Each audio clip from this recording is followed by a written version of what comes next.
Aloha mai kākou, Aaron Mahi here again for another Huaʻōlelo ka Malama, the Hawaiian words of the month. You know, we've been dealing with puʻuhonua words, dealing with shelter, with safety and protection, with refuge. Our word for this week is Kanaaho, meaning finding that place of refuge, finding that place of shelter, finding that place of safety and protection. Our sentence this week comes from Hawaiian, the Hawaiian Bible, the book of Psalms, Psalm 61 verse 4, which goes, "I Kanaaho au makahoʻomalo ana o kou mau e heu."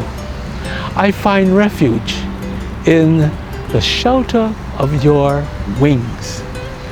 We hope that you enjoy these words and these wonderful ideas of counsel and consideration for protection during these COVID times. From all of us in Partners Development Foundation, aloha and ʻōlelo i ka ʻōlelo Hawaii.